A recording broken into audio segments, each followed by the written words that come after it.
Okay, so tonight is Windows resources on the network, which is hopefully not as nebulous as addressing is. These are things that you can actually get into the machine and configure. So with that, the objectives learn how to support some client-server applications, and we'll talk about a few of those. The client-server applications sounds really cool, right? Internet Explorer is a client-server application, for instance. How to share and secure files and folders on the network. This is one that's, if you're really doing it extensively, you got to pay really close attention. To learn the mechanics is pretty simple. Right-click share. There are a couple of ways to share. One is if you have a home group that you can configure on a Windows 7 machine, you share it to everybody that's on the home group. The home group would be anybody that joins it, and you protect your home group with a password. So anybody that you give the password to can get resources. It's it's a really simple way to share stuff inside your own house. And that's all it works is on a single local area network. How to troubleshoot network connections. Generally, troubleshoot network connections with the ping command. First, look at the back of the computer, see if both the lights are lit. If they are the lights lit on the switch, yes, ping the default gateway, or ping yourself first. Well, we'll go back one more step. Ping the loopback 127.0.0.1.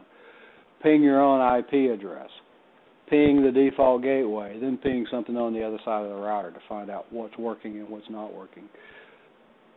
If you think you have or you may have a DNS problem, ping both by IP address and by name. By name will test the DNS. IP address will test the network connectivity, the routers and the cabling and NICs and so on. In those, not many objectives in this one, although they have a bunch of slides, so I'm going to go through some of them pretty quickly. Expect to support client-server applications, Internet Explorer, which you've used, and probably most of you have gone to either Chrome or Firefox. Is that true? Internet Explorer is the one in a large network to control with policies that you'll probably use, although you can control Chrome with policies also. That's beyond the scope of here, but when you're actually managing a network and you want to put some restrictions on them, you do that. Remote desktop, being able to remote desktop do a connection from one machine to the other. You've probably seen me connect this one remote desktop to the server in the NOC that has the virtual machines on it using the remote desktop application. And then I like this, the ones you may expect, these two, and then other remote applications. Remote application, we're connecting to somewhere else. How to configure the network applications, wake on LAN, quality of service, and group policy. Wake on LAN means that machine goes to sleep, you want to do something like update it. You send it, and it really is called a magic packet that wakes it up so that it then goes into its update routine. The reason you want them to sleep when they're not being used is power consumption, because it goes down to a very minimal power consumption on these things. Quality of service just simply assigns more network capability to some things than other things. That usually, or what I've heard it really be important is in voice over IP phones, where you assign the telephone calls a very high priority. Group policy, do a little bit of that in the local group policy, the one that's on the local computer. Group policies in an Active Directory domain, you have domain policies so that you apply them to everybody. In this network, you're on a proxy server on Internet Explorer. The proxy server, you get the address and you get its requirement via policy from Active Directory. Policy is that you've got to change your password every 180 days. So that you have to have at least a 5-character password. It has to be a complex password, uppercase, lowercase, number, special character. That's all policy that comes out of there. The default is Microsoft doesn't care if you have a policy, or doesn't care if you have a password. Actually, that's not true anymore. They have requirements also, but those are policies that we, the administrators, require certain things of the users. Internet Explorer, web browser, most popular. And it probably still is, although the others are starting to overtake it pretty quickly. IE9, IE10 actually is the latest version of this thing. Easy to upgrade to the latest version of Windows. Using Windows Update, typically you have to agree to follow all of the guidelines to it. The last time I updated one, went from IE9 to IE10, it broke some stuff, so it's not always as clean as they may want you to think. When using it to show the menu bar, by default the menu bar is not on. The Alt key, either one of them, will give you the menu bar back. F1 to open the help and support screen of this thing. The Internet options to manage the IE settings. These are the same settings that are in the control panel in Internet settings. So you can get to it either through the control panel or through Internet Explorer in the settings of it. Different configuration options are available in this thing. The General tab. There's a couple of things that you should do. Delete browsing history you can do. One thing that you should do that's not the default as far as I know still is there's a configuration in there to delete all the temp files when you close the browser. Cache, yeah, that'd be a cache. A cache is just something that's stored locally. A cache means, and what they usually will cache are pictures because that's what takes a lot of time to download. So you go to a website and you download all that information. Next time you go, it's faster because some of the contents are already on your hard drive, and that's cached. And that is what caching, exactly what caching means. So we can do that. Manage the IE cache. What do you want there? Delete the temp files. What we found sometimes is that the antivirus software says that there's a virus on a machine somewhere. And when you get there, it's not there. What it really found was a temp file that was a virus or looked like a virus. But when you close the browser and delete the temp files, it goes away. So that's, and it also saves disk space because Windows will use just as much disk space and memory as you allow it to. Security tab. When you look at these things, when you look at the labs, just look at what's available there. Medium high is the default. You can have, depending on what kind of security you think you need on your browser, you can set it higher or lower. Medium high, there's a high, and then there's a low. Does not download ActiveX controls that are not signed by Microsoft. ActiveX is something that can be very dangerous, but by the same token, here we use the virtual machines. In order to get them from home, you have to the first time you go there, you have to download and install an ActiveX control. It's a Microsoft product, so it should be signed. You can customize this at the customized level, look through and mark them however you want them to be. Privacy and content.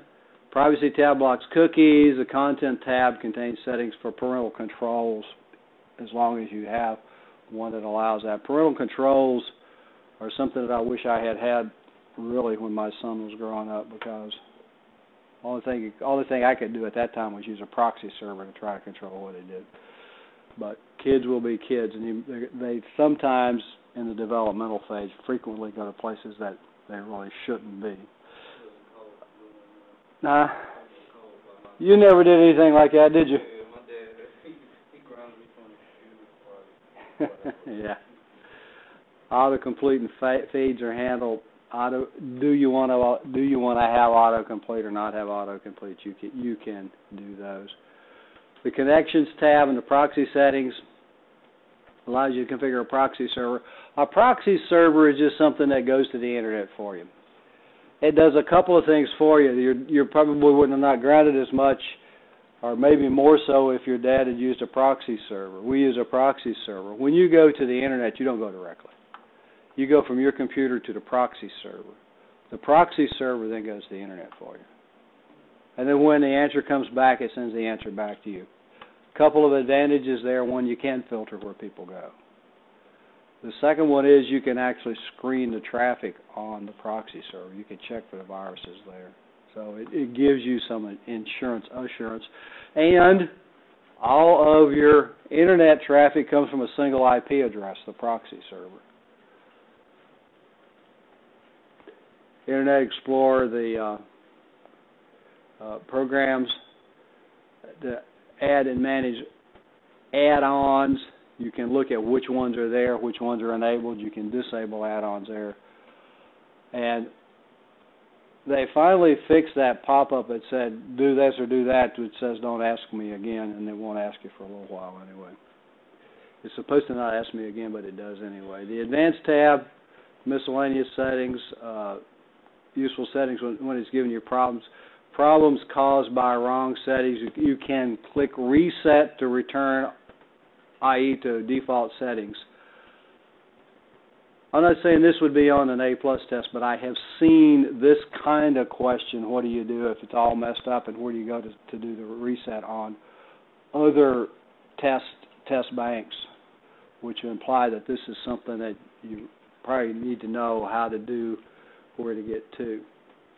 Remote desktop gives you access to the Windows desktop from anywhere on the internet. You have to allow those ports, and this is where back to the addressing from last time, the port numbers through the firewall. That's one of the things you do with port numbers. Port numbers are connection point. If we were using the IP address, let me try this. If we're using the IP address as the phone number, the port number would be the extension. If you were to call a business, you call a phone number usually to get to a business, right? And then you have the extensions to get to the individual people, or if you call a car dealer to get to sales, to get to service, to get to whatever else that's there, billing, I don't know, whatever you would have. So the ports allow you to connect to a specific service. And the ports are important when you come from outside in that you have to open those on the firewall to get in. If you're using, and the little exercise that you have for the wireless router, it's got a port redirect. A port redirect for a small router is the same as opening the firewall on a bigger router, or the port on a bigger router. What it does is when something comes into your address from outside, it automatically redirects that port or that service to the internal IP address, so that you can actually remote desktop to your machine at home if you know what your external IP address is. You have to remotely access. It must be running a business or professional editions. Doesn't work to remote desktop to it. Doesn't work on the home version. Got one. Doesn't work. You can remote desktop out, but you can't remote desktop into the machine. You also have to enable it because by default it's turned off. And you have to tell the system who can connect via remote desktop. By default, only the administrator can do that. So computer assessing can be running any version of Windows in these things. There are some other configurations that they don't really go into. There are two configurations. One says that any version of Windows, one says that only a Windows 7 and a Windows Vista can connect to it. Are not secure. You can use the software. It doesn't require opening ports. You can use. There are a number of softwares. TeamViewer is one. LogMeIn, Join.me. A number of places that you can get free software for personal use to remote desktop to a machine. Is it secure? LogMeIn uses an encrypted connection, and it runs through a web browser. So you just have to look at what you think is remote and what isn't, or secure and what isn't secure. Remote applications are installed and executed on a server as presented to a user working at a client computer. What that means is that it looks like it's running on your computer, but it's really running on the server. You have to have multi-license software to do these things. We kind of have gone full circle in networking, or in computers. When computers started, we had mainframes, and everything ran on the mainframe. Then we decided we wanted everybody to have a computer. Distributed processing, we call it, so that the processing took place on your computer. Now we've gone back to more centralization to, we'll call it virtual applications, so that you have a shortcut on your computer, but when you double click on the shortcut, it actually runs on a server someplace. Citrix is famous for this. Citrix has a really great interface, and the people up front use that. All of their applications run at a server remote from here. So when they open Microsoft Word, it's not running on that computer, it's running on the server, the Citrix server. So that's what remote applications do for us. There are services that are available, terminal services, remote desktop services, Windows Server 2000, and this is the same thing, different names. What this means is it allows us to remotely access the computer. When you install a server, you get 2 licenses to manage the server by default. If you're going to run applications, you've got to get the remote desktop services or terminal services, depending on which version you've got. Does the same function, have different names. Both use RDP, the remote desktop protocol, to present the remote app, the data to its client. So you have to have the services licensed, and these things have to be licensed, in order to use the RDP protocol for more than 2 connections, so that you can run these things. If you do it on a server, they used to, and I think they probably still do, give you 30 days for free if you just want to try it out. After that, you can't connect to anything, including your 2 free ones, until you take the desktop services off. System interface provides the application proxy, provides the URL to the server, all of this stuff. What we're doing is remote application and desktop connection. We're running it not on the local machine, but someplace else. What that means is that we don't have to keep upgrading our PCs to as great of an extent as we used to. Also, we could go to a thin client instead of having a full computer with a hard drive and a lot of memory and all that stuff. A thin client doesn't have a whole lot. It's mostly solid state. It's got like maybe a Citrix client, a web browser, and a couple of other basic things, and it runs everything remotely, not on the machine itself.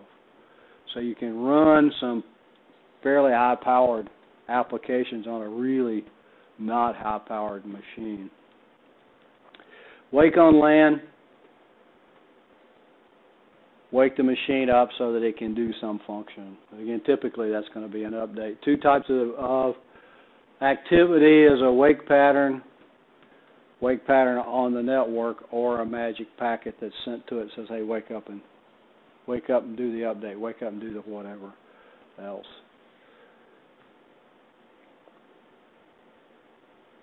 Utilities to remotely wake the computer. Don't use a wake on LAN on a laptop, but that's because of draining the battery. The first time I ever saw this happen, actually it was quite a few years ago. We had a NetWare server over in the electronics lab. Put it in, it was working great. And we didn't need it for the rest of the day, so we shut it down. 10 minutes later, it was running because it detected network traffic. Shut it down, 10 minutes later it's running. So, and wake on LAN was configured in the BIOS of the server, so it will wake them up. But for a laptop not plugged in, you can drain the battery. Power on normal boot, PXE boot. Again, we're in the system setup in the BIOS. Again, looking at power requirements. This is the wake on LAN. What we want to do with wake on LAN, stay off, power on, or power on with a normal boot or a PXE boot. Quality of service, network applications. What we do is assign certain types of network traffic a higher priority than other types of network traffic, so that the higher priorities don't lose their way out. And again, where I think you'll see a lot of that, in spite of what all this says, is in voice over IP, so that the phone calls don't get dropped. You'll assign them a high priority. At Microsoft Office 365, quality of service, priority setting, level sets automatically. So They're there. You can configure QoS in the NICs, in most of the NICs on the network when we use these things. Group policy settings, the gpedit.msc, that just starts the application that you'll set the policy with. And what you can do there is control certain registry entries.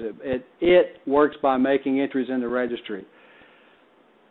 That's not an entirely true statement. It manages registry components without actually changing the registry. If we actually make a change and save it, restart it, it's going to be permanent. That's called tattooing the registry. This manages registry items without actually changing the registry itself.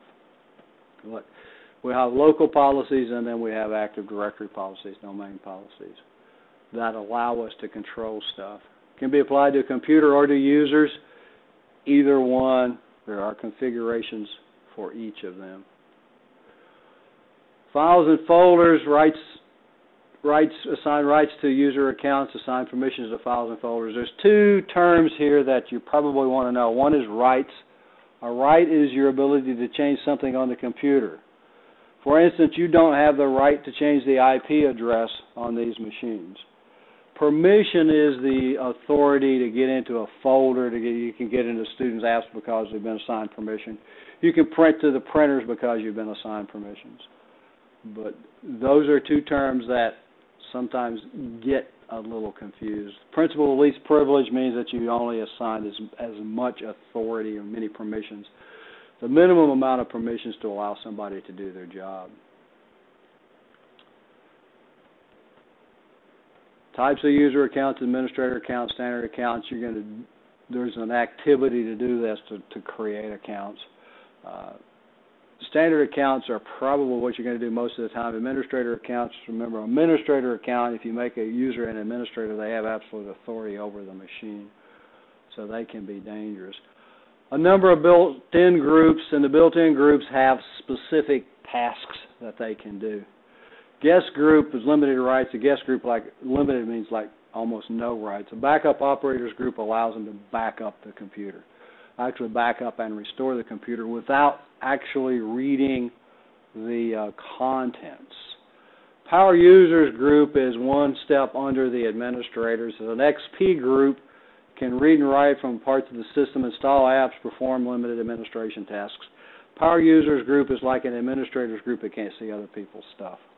Administrators can see everything, can go everywhere on the machine, and if it's on a server, on the server itself.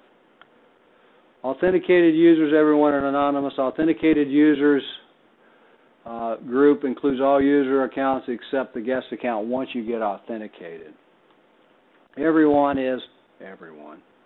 Anonymous is something that we would use with web browser, web servers, and FTP. Anonymous means that you don't really know who that user is. Customized user groups, you create your own groups. Work well when several users need the same permissions.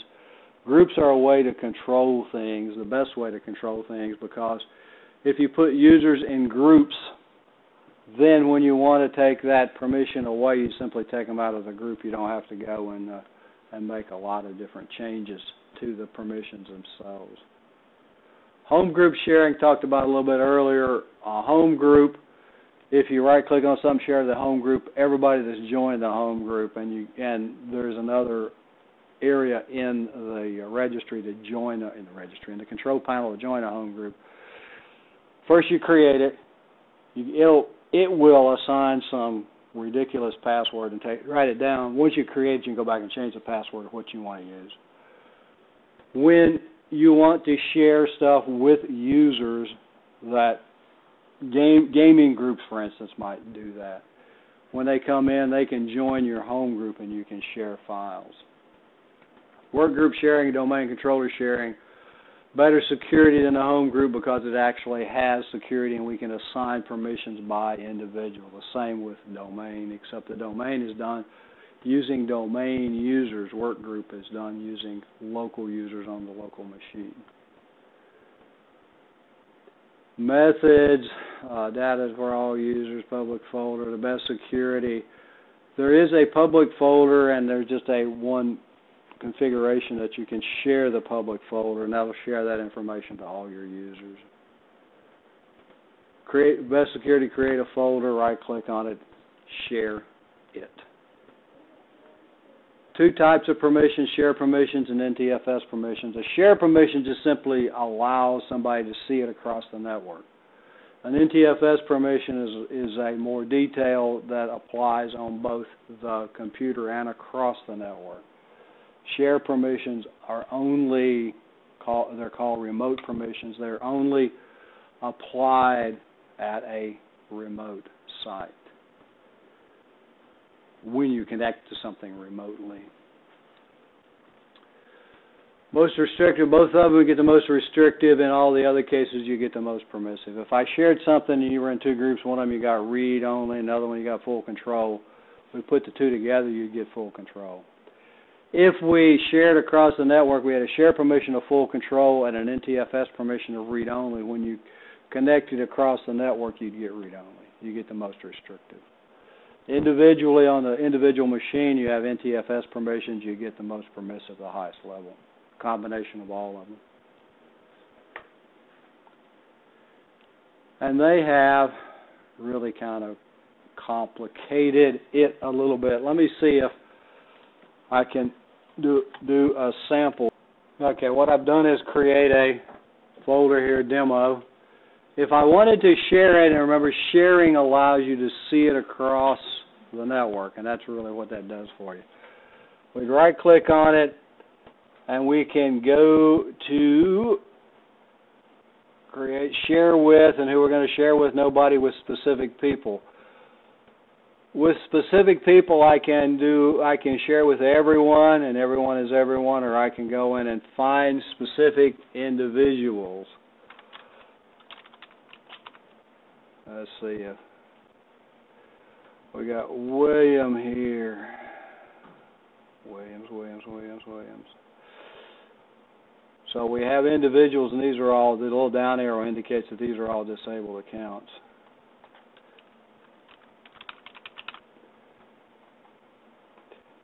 Here we go. We can get Guy Franklin in here. We could share it with him. So he shared read. He can read it. Read only. If we wanted him to do something else, we can give him read-write permissions. That's the new and improved way to do these things. The old and unimproved way is you go into here, sharing, and go to advanced sharing. And when I get to advanced sharing, share this folder as demo 2. Permissions, everyone here has read, and that's the default. The default permission is read to everyone. Then I can go in and do the add, and it'll add Active Directory users. Share allows you to see it across the network when you go to that server. It's / server name / share name / server name, and you'll see all the shares that are on it.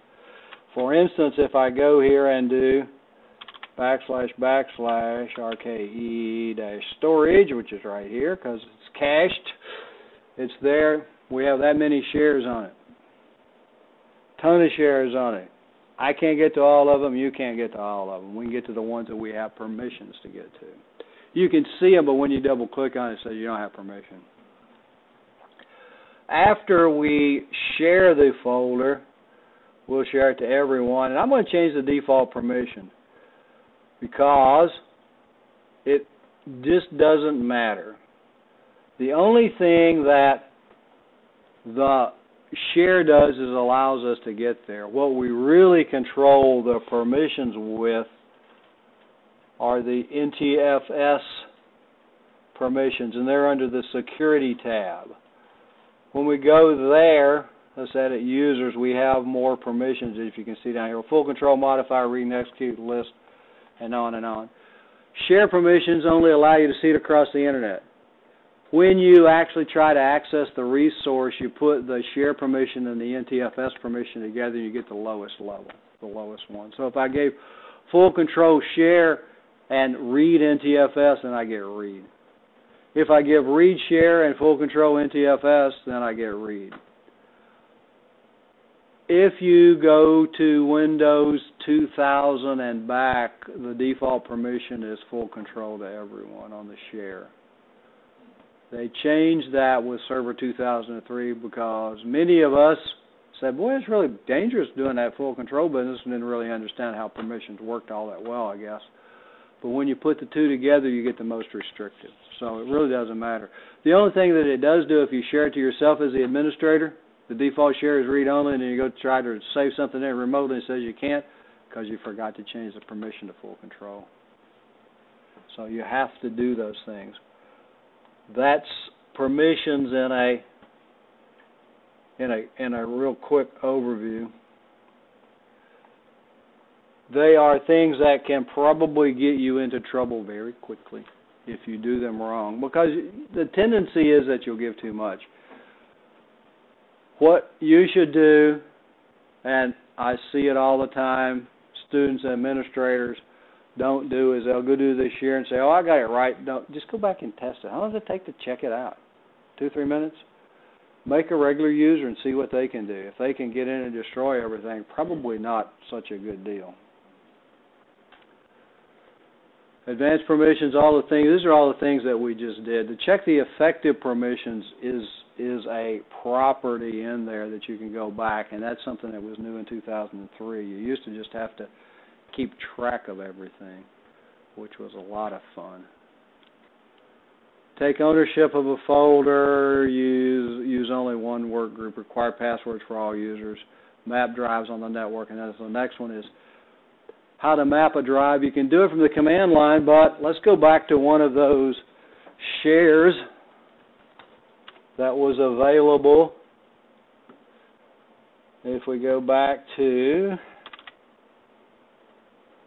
and I'll have to try to pick one. Actually, yeah, let's go to this one. The quick and easy way is to right-click on it, and down here somewhere it should say map a network drive. Or you can use the net use command. So I map a network drive. Which one do I want to do? Do I want to reconnect it, log in? Do I want to be somebody else when I log into that particular one? I'm not going to do that. Then I go back to my computer, and down here I have the Z drive, which goes to ACCSC. So that's, and you can make it a persistent one. If you make it, you can tell it to reconnect at login so that it stays there. I didn't, because I don't want that one to reconnect the next time I do this machine, turn this machine on. What that allows you to do is get the resources using a drive loader instead of doing the / computer name / share name to get there. So we just did that. To disable, you can hide a shared folder. If you want to share a folder but you don't want people to be able to see it when they go to / computer name, put a $sign after the name. That's a hidden share. There are hidden shares created by default, because when we went there and I can't get to it, there wasn't a C drive, right? Actually, I know where there is one. Let's go to 10.60.66.253. We have one share called apps, right?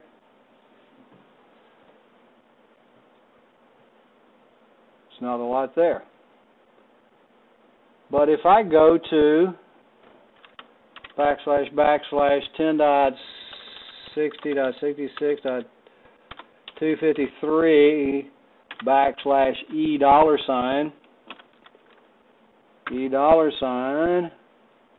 I get a whole bunch more information. I'm looking at the whole E drive on that machine.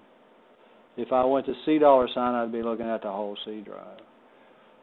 That's something that's for administrative purposes. It's set up for administrators. You have to log in. I've got a cached password on that, so that's why you didn't ask me, but you have to log into these things. You have to log into those shares as an administrative user in order to be able to take advantage of that.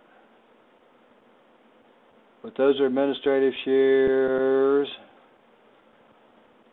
troubleshooting, cable tester, loopback plug, wireless locator.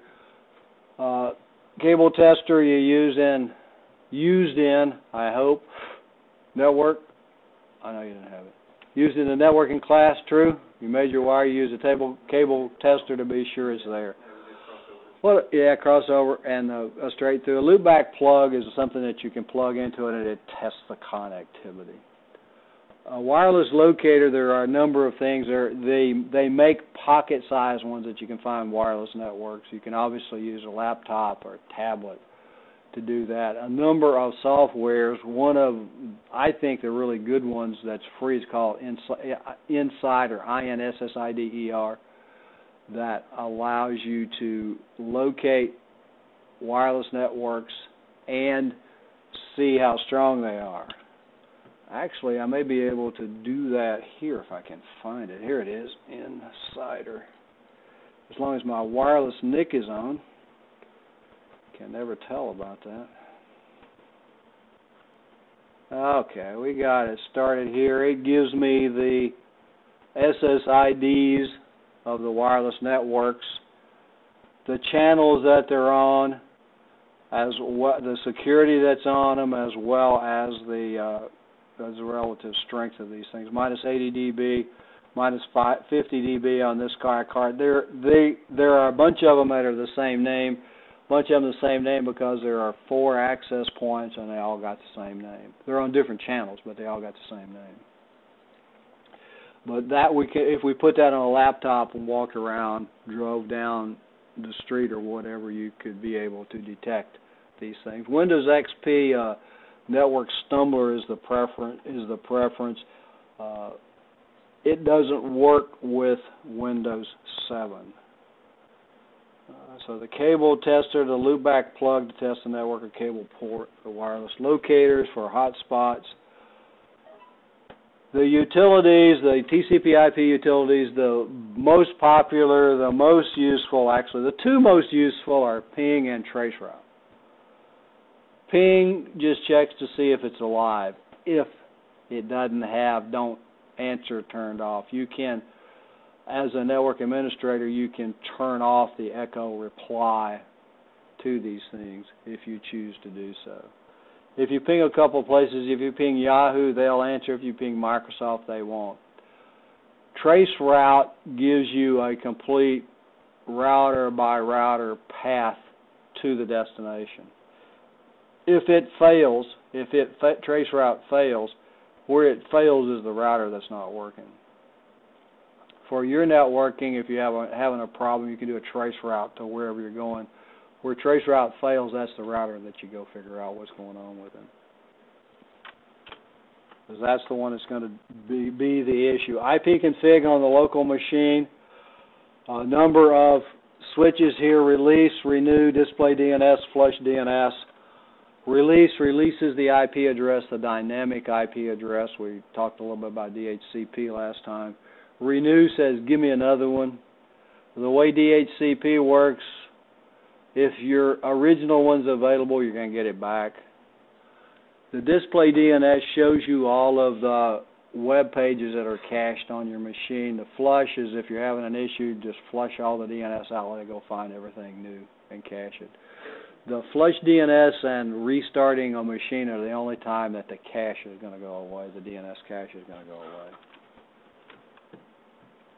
NS Lookup is a utility that tests DNS. You can use it to see if a DNS function is working. Tracer T target name. The way traceroute works is when you create an IP packet, it has what's called a time to live.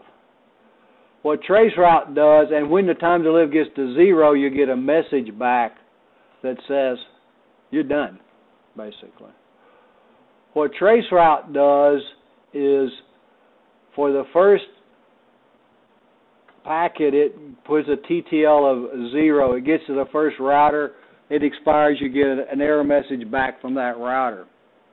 So you know that it's alive. Then it puts a TTL of 2 and it goes to the second router and you get the message. to the third router until it gets to the end of the route, until it gets to the end of the trace.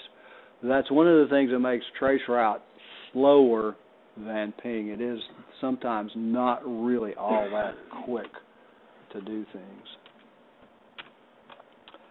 The net commands, net use,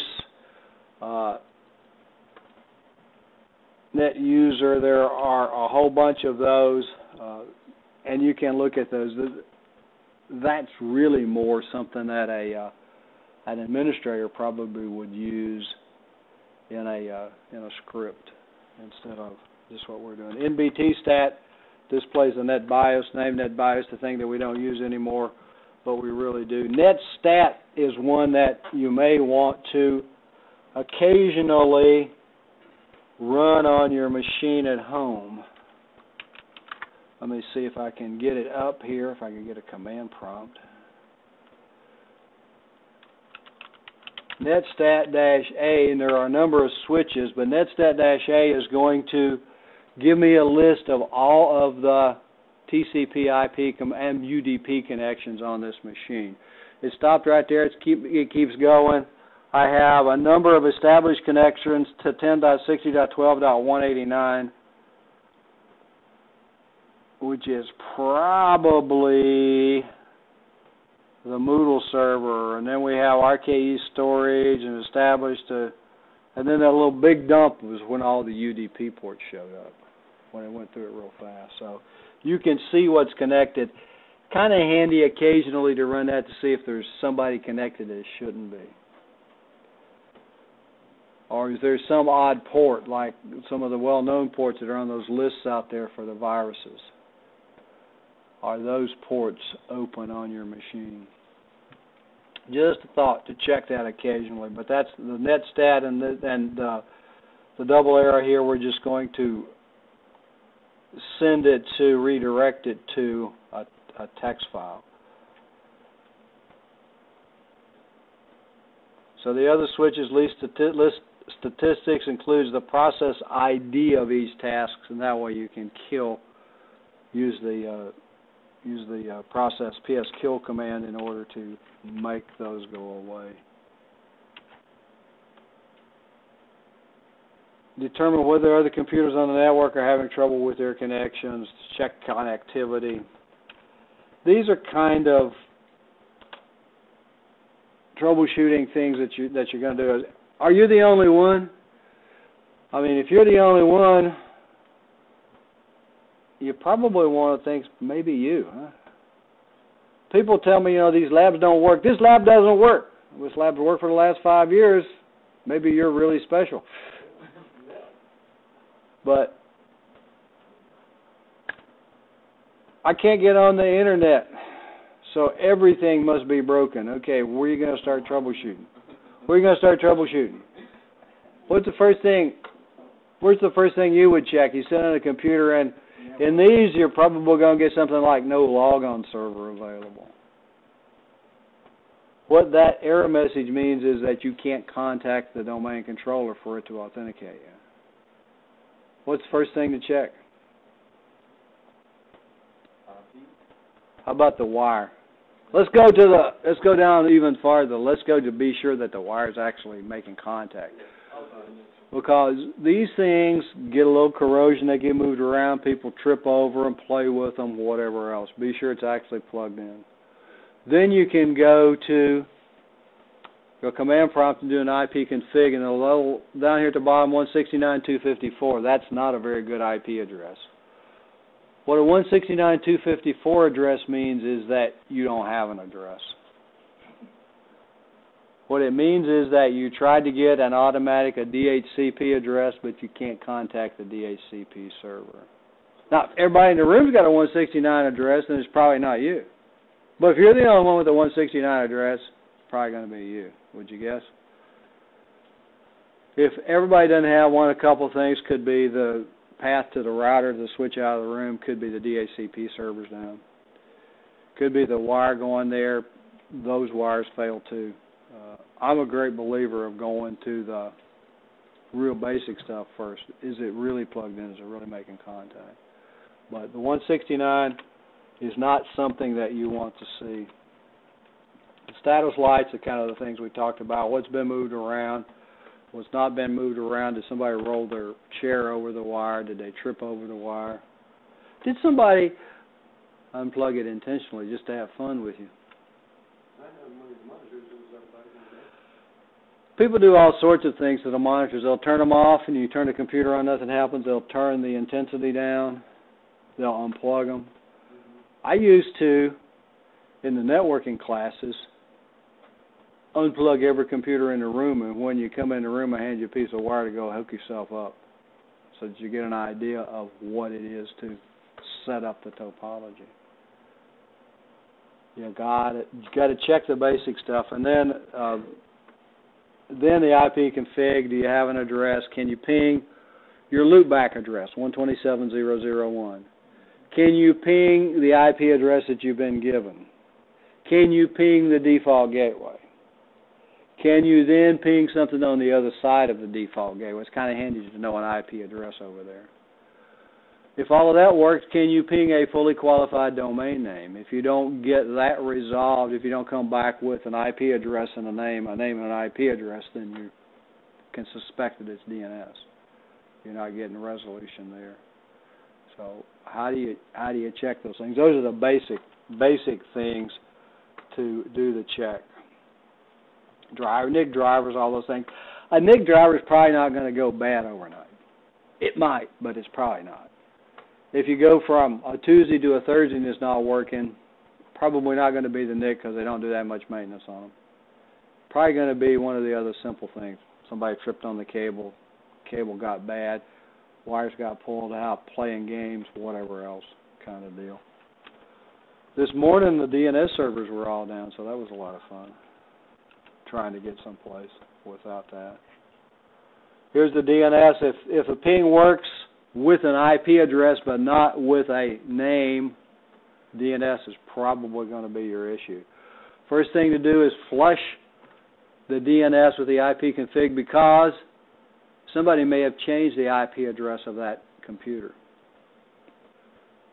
So if Joe, administrator, changes the IP address of a computer from 192.168.3.6 to 10.16.4.7, and you try to connect to it and you can't, probably going to be a DNS, a name issue. What you need to do first thing is to, on the local machines, is to flush the DNS cache. Now, the network administrators are going to have to get rid of the old addresses in DNS and in the cache on the server. You have to get rid of both of those. MAC address filtering is disabled. These other things, MAC address filtering, a number of things you can do that. MAC address filtering is usually associated with, not always, but usually associated with wireless. So the step-by-step here, and these are in the book, IP config, what are you going to do, how are you going to check these things one at a time as we go through these things. IP config, do you have what you need? Are you getting an address? You got a 169 address? Not a very good thing. Can you ping the loopback to find out if the program access to the network is actually running NBT stat? NBT stat is going to give you net BIOS indications. Firewall settings, NTFS permissions on down the line. NetView, if you just type NetView, it should give you a view of the network, and that's going to be, again, the net BIOS stuff. You can turn off net BIOS. You don't want people to see your machine. You can turn off net BIOS on your machine. If you're at home, it's not a big deal because net BIOS is not a routable protocol. It only goes as far as the router itself. Again, the net views, names versus IP addresses. We're really talking probably a DNS function here. For slow network connections, scream at your ISP. Now, what else is going on the network? And there may be other things, but this also goes back to the netstat. What's connected to your machine is something there that could be causing that. Check the network traffic on the individual machines themselves, and you can use the network tab in Task Manager to see what kind of traffic you're getting on these things. when we do those, when we go there. Told you I would do this one relatively quickly so you get to work, but these are things, unlike last time, which really isn't until you've gone through the pain of doing all of that addressing and subnetting. It's pretty nebulous. This chapter is things that you can actually go into the computer and do. So you should be able to do these configurations on your virtual machines. And there's a lab sheet that's got several of them to do. You configure Internet Explorer, do a remote desktop connection, a lot of the stuff that's in here to do. Questions? What time's the test? I don't know, how about 11 o'clock? Do we have a quiz and a test? No, you only have a test tonight.